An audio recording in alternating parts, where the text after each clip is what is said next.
The other thing I feel like that you were great at when we were at Penn State, just obviously for that 1 year, was like giving your players confidence and making guys believe in themselves. I remember this memory in my freshman year of we were like midway through the season, not, like trying to figure out like, am I good enough to play right now? I'm 18 years old. I remember I made a play in practice in the end zone. I remember you showed the play to the whole team, and you were like, this guy can play some football now. And you were like showing my play to the whole team. I remember that moment like changed my whole, like I was like, oh shit, like Coach O'Brien thinks I'm pretty good and showed it to the whole team. And then I just played the rest of the year. And he did a great job, because he didn't give you all the cookies. That's what I mean, Like, you didn't ever give me a game ball until the Wisconsin game.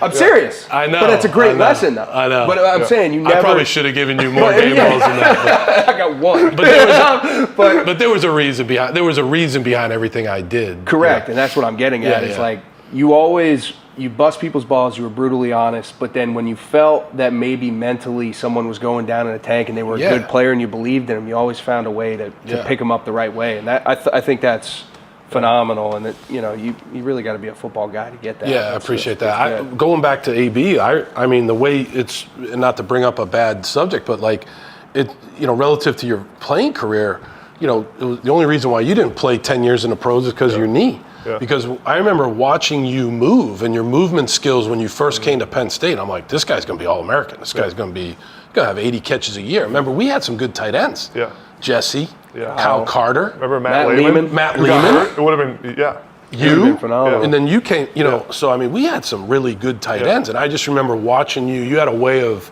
you had a way of running, your running style, and you had good hands. You caught the ball away from your body. We've had some great tight ends in our systems. Yeah. You guys, we had Gronk. We had in Houston, I had Daniel Fells, and I've had some really good tight ends, and you probably don't even know this, but we still have all those clips, and we show it to these guys, because we have some good tight ends here. Yeah. But I have a memory of that play that you talked about. I remember too during that season, not playing the first half of the year very much, and then I was frustrated my freshman year because I wanted to play more. And I wanted to play, but like you said, we had great tight ends. I remember texting you during that year and saying, "Hey, coach, like, can I come talk to you about just the rest of the season?"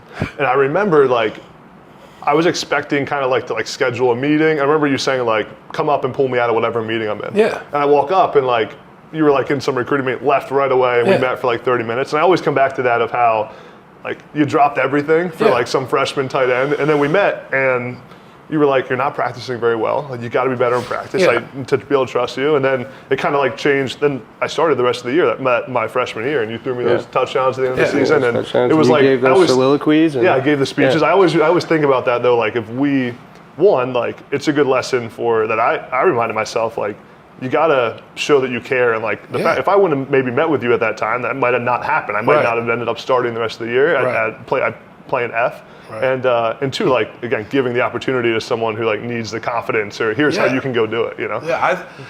There's nothing. I tell these guys all the time too, and I hate to tell this to you guys, but I feel like I'm a lot better than I was then. You know what I mean? I've learned a lot of lessons. Yeah. There's nothing more important than the players and the relationship with the coach. Yeah. The recruiting's important. The weight room's very important. The facilities are important, but the relationship with especially during this time period of college football, it happened yesterday. There was a young man on our team who's coming back from cancer. Awesome kid named Bryce Steele. He texted me, "Hey, can I come up and see you? I just want to chat with you for a little bit." And I was in a meeting. I was like, "Yeah, come up right now." I mean, there's nothing more important than that relationship. Yeah. And if you lose that, and as a coach, you just become somebody that floats above the whole. Then you're not going to have the team's not going to play for you. And so I think that's a big thing. I try to think about that a lot.